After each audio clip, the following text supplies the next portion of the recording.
TFL Car, we're lucky enough to drive and review hundreds of new cars every year. And at the end of the year, we put together a top 5 list of the best cars that we've driven. So without further ado, here are the top 5 fun to drive cars for bad boys.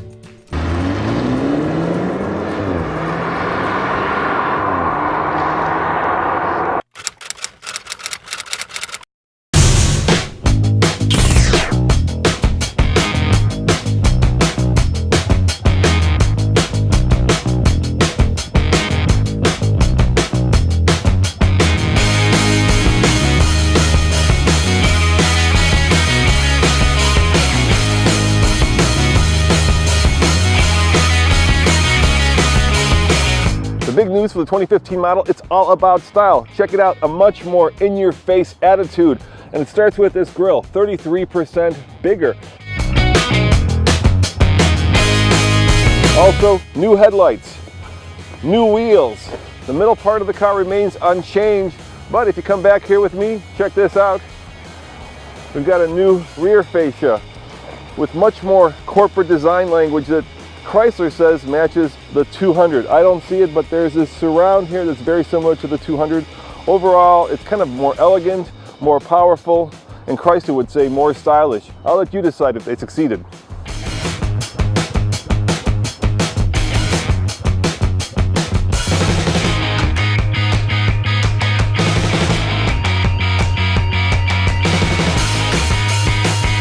Under the hood, I've got some good news and I've got some bad news. Let's start with the good news. The Hemi, 5.7 liters, 363 horsepower, 394 pound-foot of torque. You can also get the Pentastar, the 3.6 liter, but here's the bad news. Because you guys didn't buy enough of the SRT models, it is no longer available in the 300. In fact, less than 1% of these were the almighty SRT. But there is more good news. For the first time, in 2015, you can get both the 8-speed transmission in the Pentastar and in this Hemi. Not much traffic here. There's the Hemi. And even though most of these cars are not sold with this Hemi, this car will make a statement. And that statement is, America, gosh darn it, America.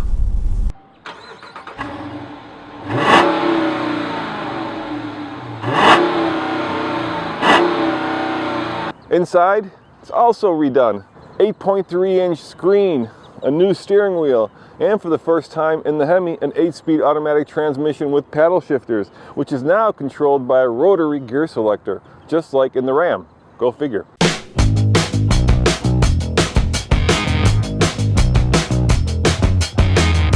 Let's face it, you really don't need almost 400 horsepower in a family sedan. The Pentastar 3.6 with 300 is plenty for most folks. In fact, last year you could still get the all-wheel drive version of this car in the Hemi, but nobody bought it that way. So this year, if you want all-wheel drive, it's only available in the smaller 3.6 liter.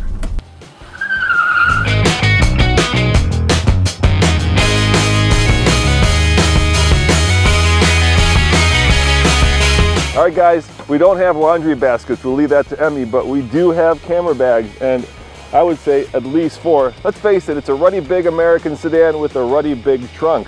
So if you're into big American sedans, you'll have tons of room in the back.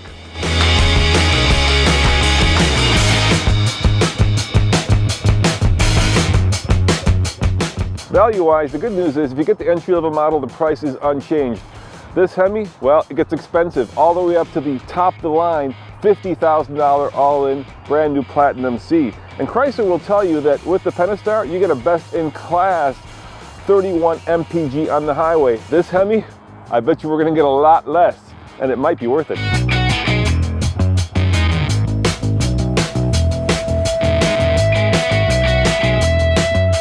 It drives, I have to beat myself, I can't tell you. I can tell you some other facts about it though.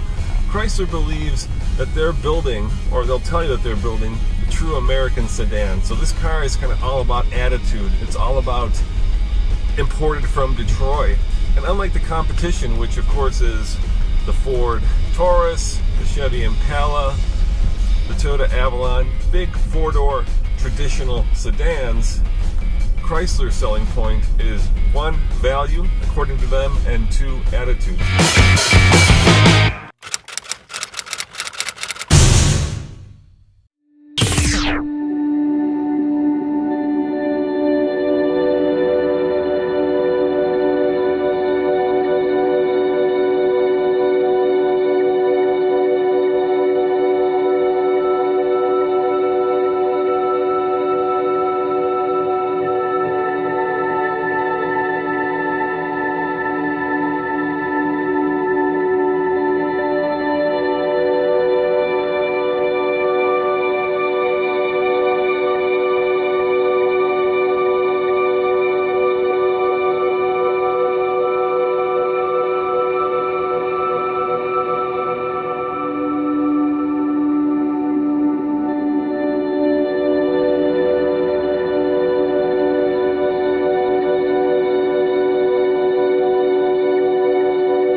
This is one of my favorite Lexus in terms of design. In fact, it's one of my favorite Toyotas, and a lot of you guys like it too, and I know you do because you've been writing about it.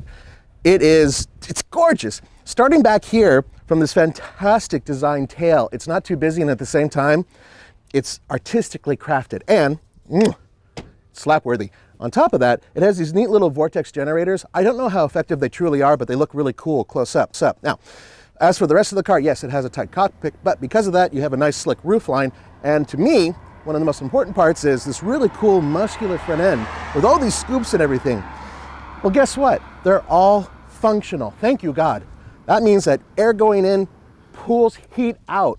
If it's the brakes, the engine, whatever it is, it's pulling the heat out of the car, so it's actually functional. Because I know you guys can't stand it when you see these massive grills and think, oh my God, it's all fake. Nope, a majority of this right up here is real. And you know what?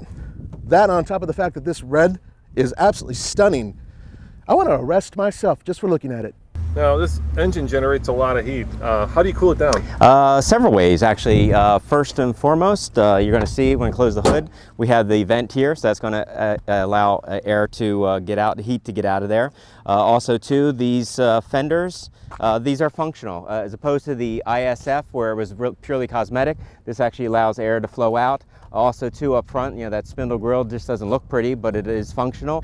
So this intakes here are actually going to help cool the brakes. And then here we have for the engine, There's two of them, right? Yeah, you gotta figure out which one's on what side. Putting you on the spot here. Yeah. The engine oil cooler and transmission cooler over there on the outside. And talk about the wheels. What size are they? 19-inch wheels, and we're using the Michelin Super Sport Pilot Super Sport. Sorry. Are there different wheels available? Yeah, 3 different wheels. This is the high-end wheel, so we have different grades. The 10-spoke is a standard wheel. We also have a mid-grade, and this is the really kind of almost a machine finish with a graphite finish on it.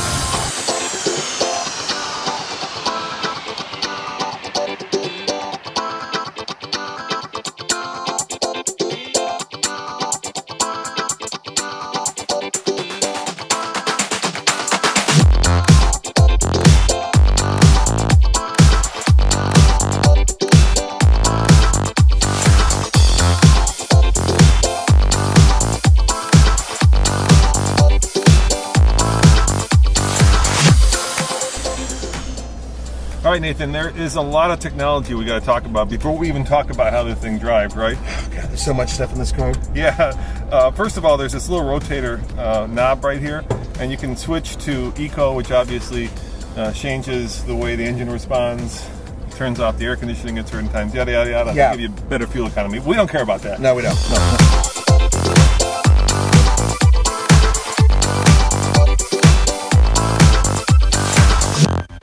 There is an F Sport, which changes your central display. That's right. It changes the display. It changes the steering in terms of its overall feel and firmness. It changes the acceleration, the suspension setting. It changes a few things. And then there's also Sport Plus, which makes it really a track tool, basically. Yeah, basically you could go onto any track and have a really good time with this car.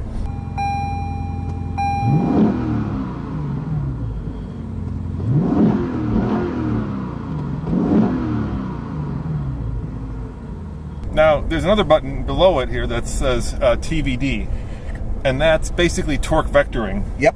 And this is the model that has actually active torque vectoring, so there are electric motors in the differential. That's right. So that when you're going around a corner, it actually accelerates the wheels that are on the outside of that corner to help bring the back end around. That's right. Now, I had an opportunity to try that over the torsion regular rear end that they have in this car, right? Which also does the same thing, but in a passive mechanical way. Exactly. And it is different. It felt like the hand of God was stopping me from doing something really stupid and accelerating me around the corner.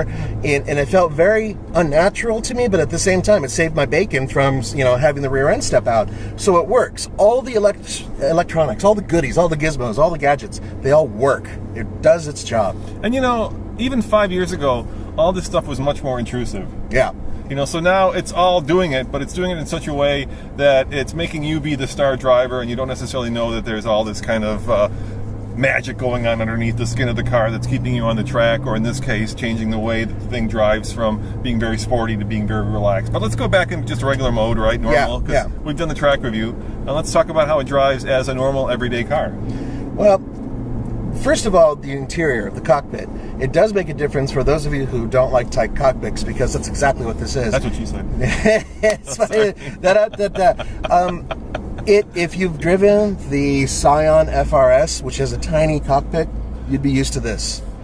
This is a 467 horsepower engine. It puts out 389 pound-feet of torque, and this is a 5-liter V8. Now, this is a similar engine to the one it replaces, except for all the internal components, or a majority of them, have been replaced with higher-end components, including titanium and lots of other neat little things in there. And the whole point is that you have a much larger, more powerful engine hooked up to an 8-speed automatic transmission that goes to the rear wheels.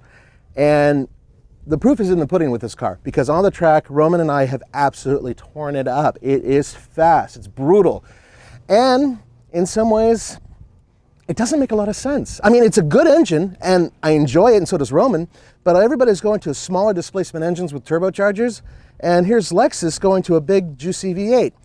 I don't mind, it's awesome, but it's also something that kind of goes against convention, and maybe that's the point. Sounds amazing. Listen to this, guys. That's fake. Yeah, they pipe in. But what they're doing is they're augmenting the sound. They're not creating a secondary noise on top of it. They're just giving you the sound that they feel. Yeah, but they all say that. Yeah, they do. Who knows what's real? What trickery is going on? But from the outside, it sounds really awesome, too. And there's no trickery on the outside, right? Yeah. Except for the exhaust that's stacked. It really doesn't make a difference that it's stacked. That's just really for a visual thing.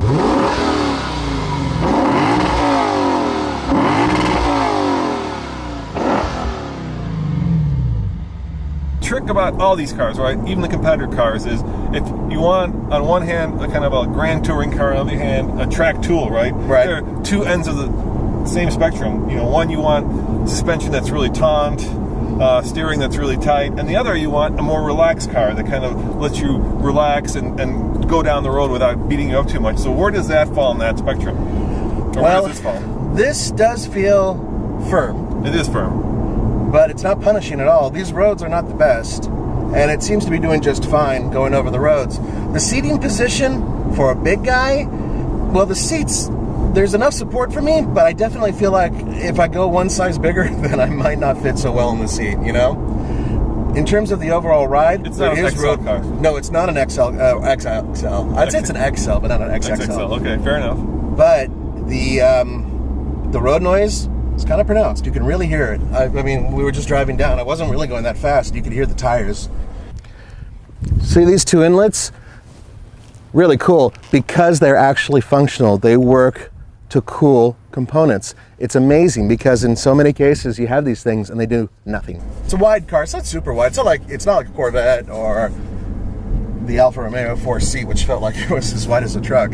This doesn't feel like that, but you definitely have the impression that there's girth to the car. It is a heavy car. It feels heavy on the track, It gets around great, but it does feel heavy, you know what I mean? And if you expect to have people in the back seat, well, if you have small children or grandchildren, you might get away with it, but adults, no. You know what impresses me most about this car is that Lexus is straddling the line between sports car and luxury car, right? They've taken two things that don't belong together, which is luxury and sport, and have stuck it together, and, you know, for the most part, it really works. It does work. In some ways, this is a more driver-friendly car than something like an M4, because the M4 really is a track tool. That thing just absolutely is awesome when you're pushing it. But when you're cruising along and everything else, this feels a lot more civilized, and the ride doesn't feel quite as firm as the M4 did. And then when you put it into Sport Plus, that's really where you can have some fun with the vehicle. That has an effect on the steering as well as the throttle response. Also vehicle dynamics integrated management, which is our traction control and ABS and all those safety systems. It actually kind of lowers the guardrails, if you will, and lets you have a little more fun as you would expect when you get this vehicle out on the track. Can you completely turn it off and you take away those guardrails? You can minimize them, yeah, Okay, yeah, right. yep. Not recommended unless you know, it's funny, everybody thinks they're a great driver, but that's the reason those are in effect is the, you know, kind of be that guardian angel when needed. What are you at?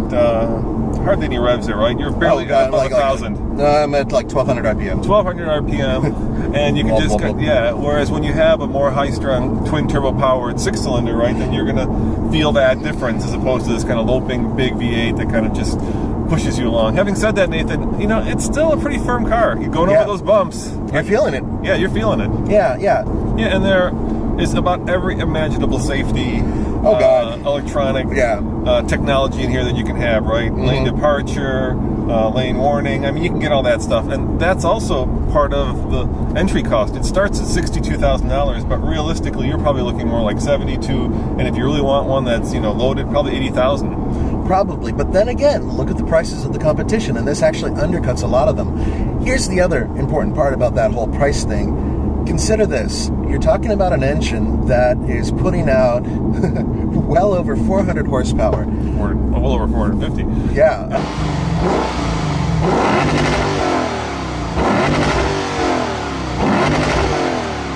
And it is highly developed. They spend a long time sweating the details, building the engine. And titanium. It's titanium components in there. Yeah. And you're talking about a car that is built to go around the track pretty quickly with the highest possible technology that is available for a car in this class. And yet you're only starting at the low 60s. And I think that's incredible. I think this car is a deal.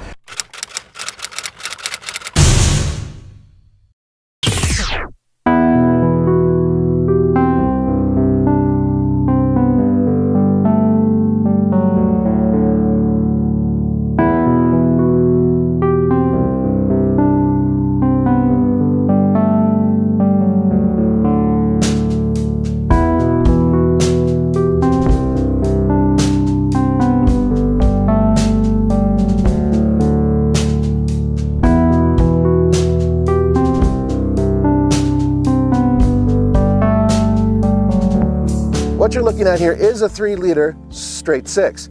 Puts out 425 horsepower and 406 pound-feet of torque, and it's hooked up to a 7-speed automatic transmission. We'll talk about the transmission in a minute. Something very interesting about this engine. First of all, it's not a twin-scroll turbocharger. It's not a twin-power turbocharger. It has 2 turbochargers. I have double-checked this, and according to BMW on their website, twin turbocharged straight six. As a matter of fact, most of this engine is brand new. So what you're looking at here is essentially a 3-liter engine that has very little to do with the other 3-liter engines they have. With that being said, it is a freaking rocket. Yes, it sends a lot of power out there. And what's really interesting is that maximum torque comes in under 2,000 RPM. Man, this thing chugs.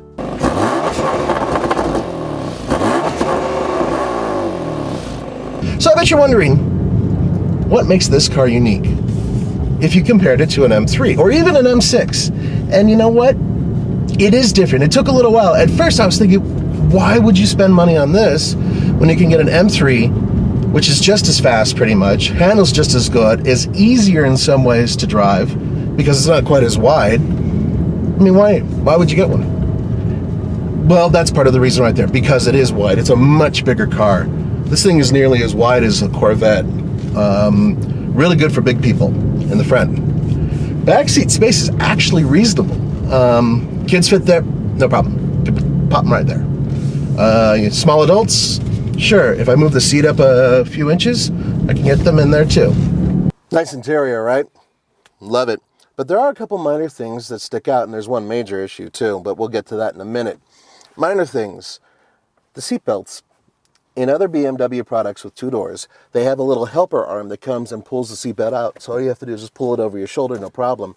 But in this car, you don't get that. So what you have to do is turn around and reach and really, really reach back in order to get it over your shoulder. That is, unless you're someone freakishly tall like Roman or Andre, and that way the seat's far enough back and leaning back far enough to where it's easier to grab. But for regular human beings, it's a little bit difficult. There's another minor issue, and that is the sight lines. Out the front, great, but you do have some minor blind spots over your shoulders.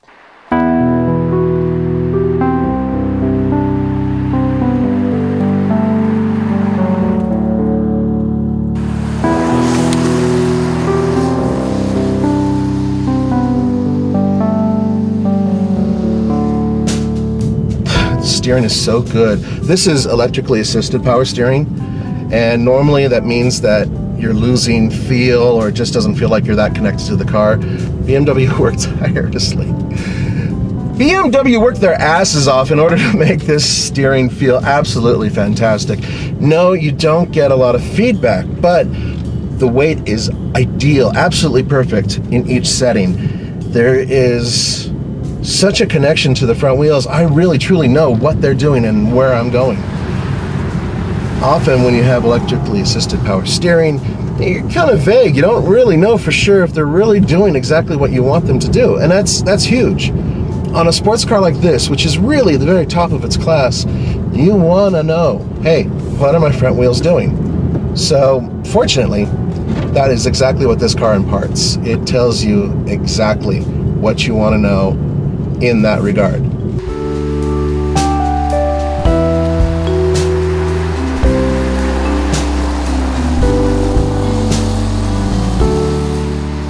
If you look at this frame stiffening brace right here, it is all carbon fiber and it is utterly beautiful. It looks like it was handcrafted. Kind of looks like they smashed a snake and spread it out and then covered it with lacquer, but in a good way. As for the rest of the vehicle, it is unique in terms of its overall design. I've already had a few people confuse this car for the M3. The front end is one of the most unique parts of the vehicle. Headlights, grille, all of that are unique. The hood, classic bulge. By the way, I've noticed we do read as many comments as we can. We literally get hundreds every day, sometimes even thousands, because we have so many videos and we try to respond to what we can. So, and I've noticed that a lot of you are like, well, if you have a double clutch or an automatic transmission, the car is much, much faster, and it's, it's been proven in all these magazines. Yes, of course, we know that. But what makes a manual transmission so awesome is that you get full control of the car. It's a lot of fun to throw a car into different gears.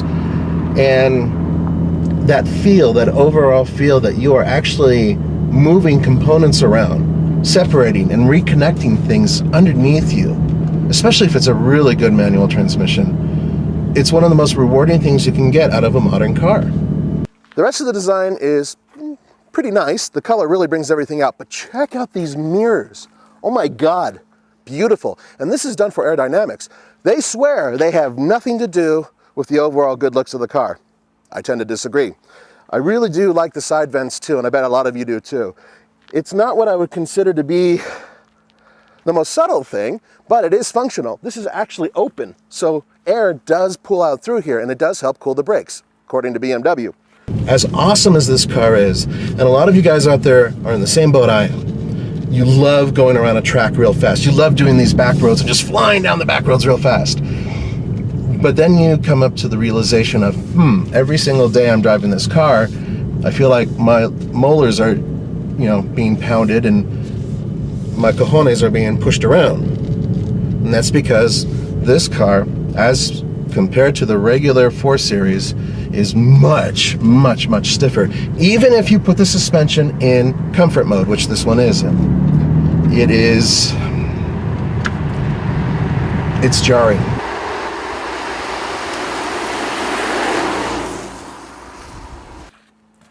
Check these out.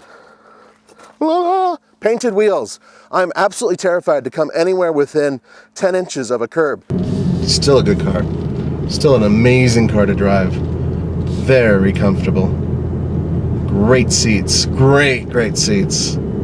Oh, the Germans know what they're doing.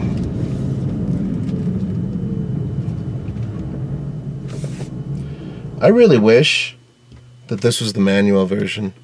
It'd be such a driver's car if that happened. And there's something really cool. Down here, parking brake. Manual parking brake. I'm not going to be a juvenile delinquent and pull the brake and do a bunch of, J-turns or anything else like that, because you guys bitch and moan about it every time I do. So, I will not do that today. Final thing I wanted to show you guys that I think is very important. This is an all carbon fiber roof.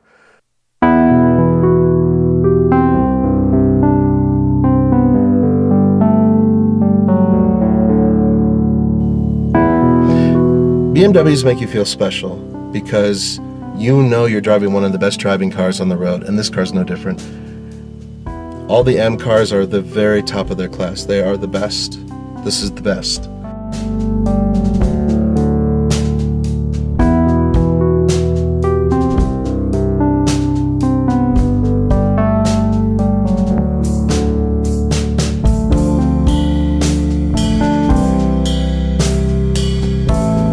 Thank you, BMW. Thank you. Dankeschön. Thank you. The reason I'm saying thank you so much is because they managed to put together an interior that doesn't have carbon fiber everywhere. Thank you. Because everybody else does. When there's carbon fiber on the outside of most vehicles, they tend to put them on the inside. And to me, I just never liked the look of it. It always looked kind of cheap, and it kind of was there to tell your passenger, hey, this is a lightweight vehicle, don't worry, it's very light. See that? Look at that, that trim piece right there, that's carbon fiber. It weighs 0.1 ounces less than the wood one. And in this case, they're not even using wood. They're using metal. I think it's metal. It looks like metal, it feels like metal. Most importantly, it looks good. The rest of the interior is very similar to what you would see in the M6. Folks, this is an amazing car, don't get me wrong. It is such a driver. It is just like awesome when you're really pushing it hard.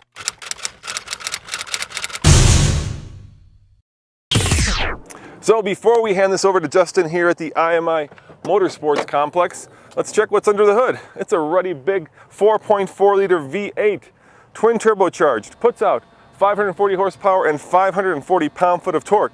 Now that is more than the M6, which only has 502 pound-foot of torque. So let's see if Justin can beat his I8 time in this very fast and traditionally powered BMW.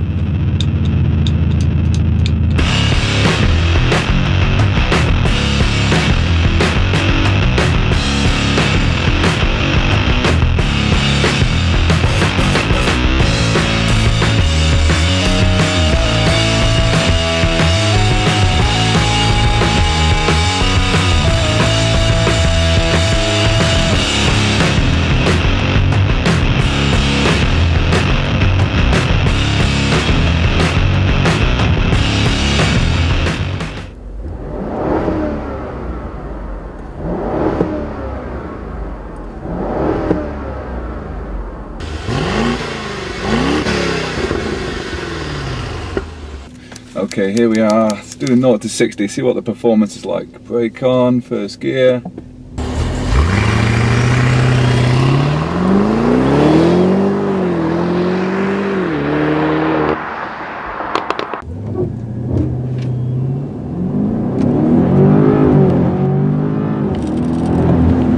Oh yeah, that gets up and goes. A little hesitant at first while it was trying to work out the speed, but here we are, 4.46.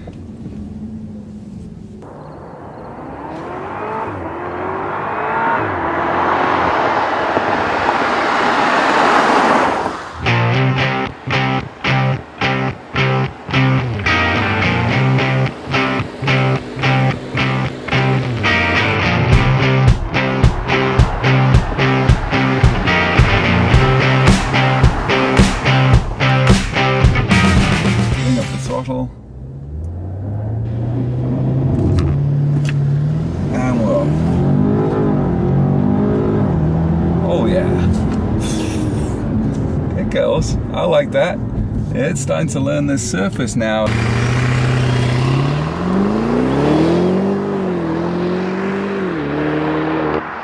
If you can see that. At altitude, that's not too bad. You know, BMW says 3.71, I believe. So, you know, we lose a little bit for the altitude.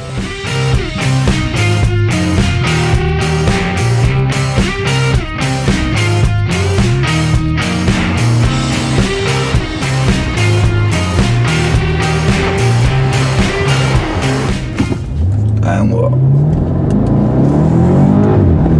There's that power. Then we go to the tight hairpin.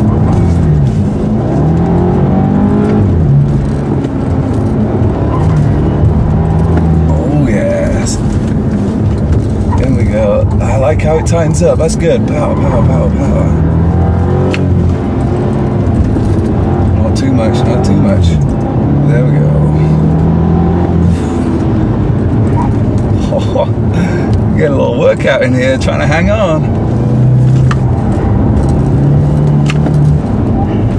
Brake, brake, brake. Another tight hairpin.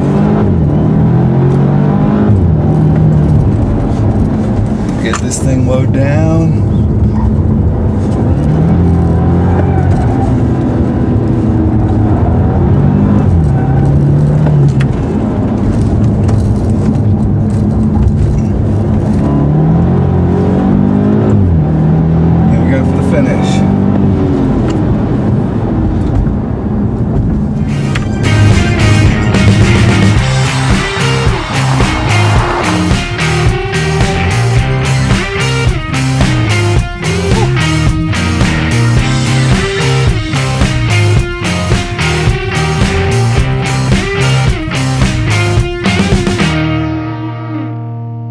Nice. I wonder what that one was.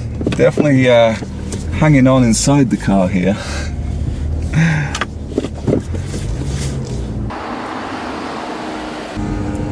How was that? So what do you think? Do you think you were quicker or slower than the i8? It's a little bit bigger and heavier, so it takes some lowering down for the corners, but it gets up and goes. I was definitely hanging on to the wheel. I was flying around inside the car here, so... You were almost a second slower. A second slower, wow. You did a 106.98 yeah. in the i8, 107.93. You see that there? It's kind of a beast, isn't it? Yeah, like I said, it gets up and goes, and then it's got the power. It's, you know, 540 horsepower, 540 pounds of torque, so it wants to go. But like I said, you know, got all that weight trying to get it stopped, and inside the car you're trying to brace yourself because it's still changing direction really well. Okay, how are the seats? I mean, are they? It's good. supportive? I mean, it needs a little bit more support. I'm sure if I spent another couple hours playing with the seat, I could actually work out how to get it to wrap around and hold me in a bit more, because it's got every adjustment you can even think of. But okay. Yeah, I do need an IT lesson in the seat programming. And how are the brakes? Are the brakes pretty solid? Brakes are solid. You know, you don't want to do more than a lap or two. I just feel like I'm abusing the car. So you know, it's a grand touring car, and yeah. you know, you're not meant to thrash those. But if anything can hold up to that kind of demand, I think this car can. It's very nice. A lot of nice touches. It goes as well as it looks.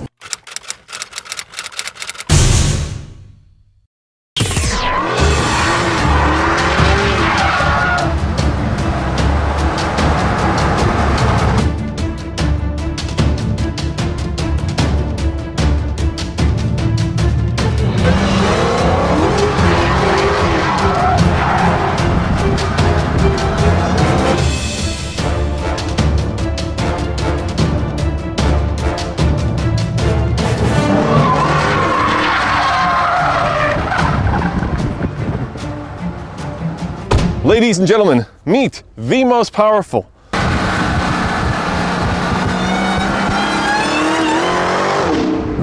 the fastest,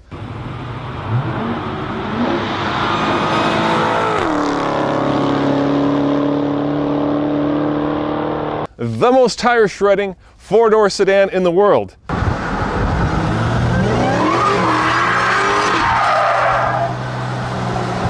The 2015 Dodge Charger SRT Hellcat. And this sedan will take you, your wife, and your two kids up to a top speed of 204 miles an hour.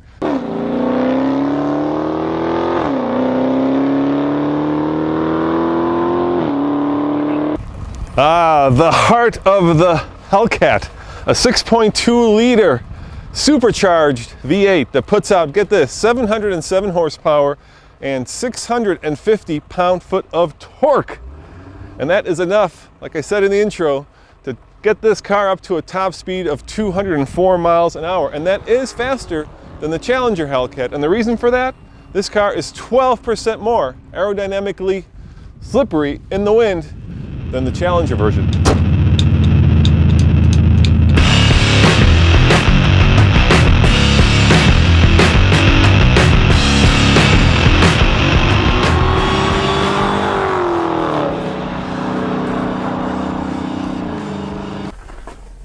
Yeah, I bet you thought I was going to take this on the racetrack.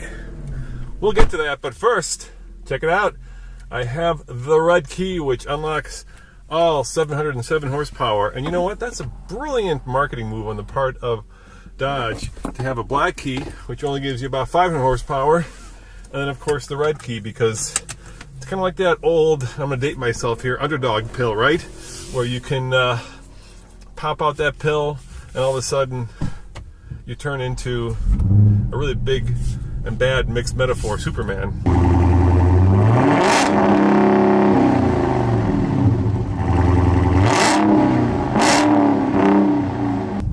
So, 707 horsepower. Now, the boys at Dodge will tell you that this car has a lot more bandwidth than the Challenger. And what they mean by that is they made that car much more of a muscle car, and this is much more of a sports car.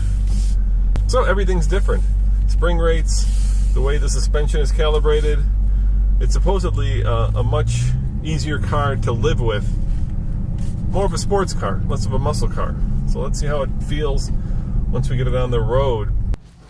Oh yeah, I love this thick and fat steering wheel, because when you unleash 707 horsepower, you need something to hold on to for dear life. I also love the seats, firm, supportive, and pretty cool looking. I'm not so in love with the sea of elephant skin black interior, just a little too much. However, this infotainment system, one of the best in the biz.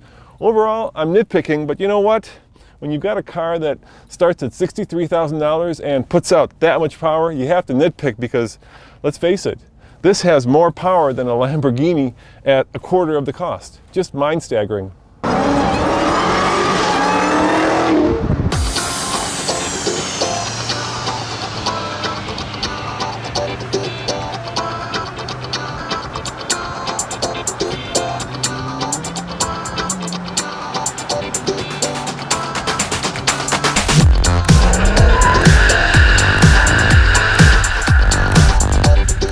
First impression, first time behind the wheel of this, is it's a big car. I think when you put a already big supercharger, and that thing is big, I mean it's that big, into a car, you have to not just put a big engine in the car, you have to upgrade everything. So you have to have the drive shaft, the drivetrain, the suspension, everything has to work, along with, of course, the transmission, an 8-speed automatic.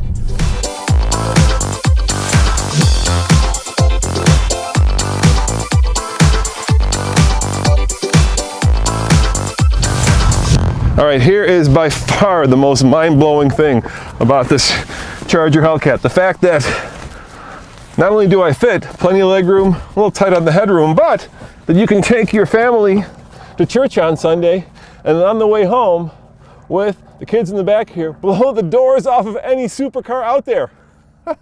What was Dodge thinking when they built this thing?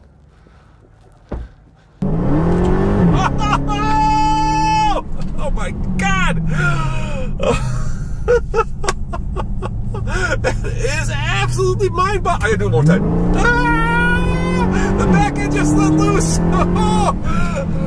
I think I was in, what, third gear, and the back end let loose. If we did not have electronics in this car, I would be off the road and into that tree, but that's the magic today. You can do it.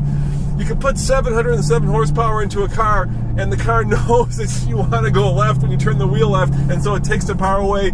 It intercedes in a good way so that you don't end up wrapping it around a tree like you did maybe even 10 to 15 years ago. My God, is this addicting. All right. I was wrong. You do want 707 horsepower. Yeah, sure. More than 500 is probably crazy, but my gosh, is it fun? I think if I owned this car, I think I would go through a set of tires about every 2 days, because all I would do is just burn out. Oh, holy cow. For $63,000, that is absolutely insane. Absolutely. You know, you Europeans, I'm sure you're going to talk about the fact that it's not sophisticated, it's not the scalpel, it's a sledgehammer, but you know what? There is something, God, beautiful and just wonderful about having a sledgehammer.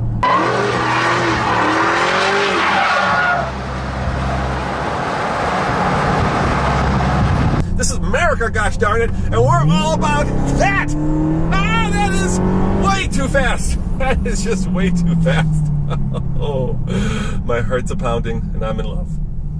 All right, perhaps the most controversial thing about the Charger Hellcat, actually the Charger in general, is style.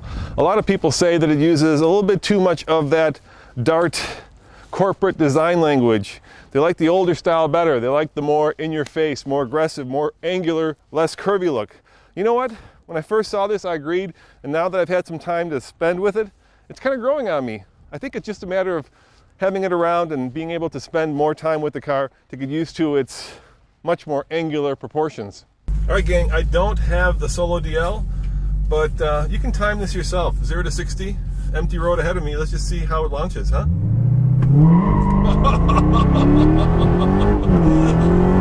And there's 60. Oh my God. I don't know how long that took, but I'm betting that was probably around 5 seconds or so with that much wheel spin. Really, the issue with these cars is always getting the back end to lock up, because there's so much power, you just tend to completely overwhelm even the traction control system and just spin those rear tires. If there's any car that needed fatter wheels and tires, it's this one.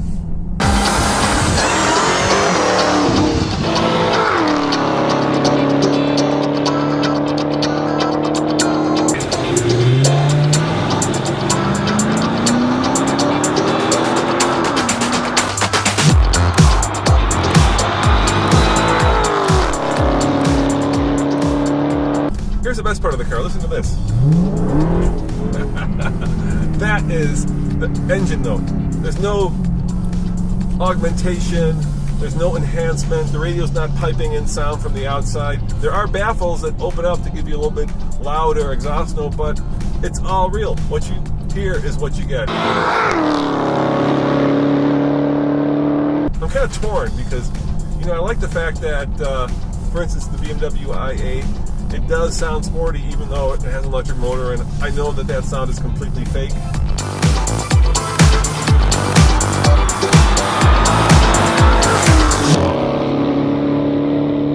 But at the same time, I'm a purist, and I love the fact that Dodge, at least in this Hellcat, has not messed with the acoustics at all. What you hear is what you get, and that's cool. It's authentic, it's hard to do, and I have a lot of respect for that.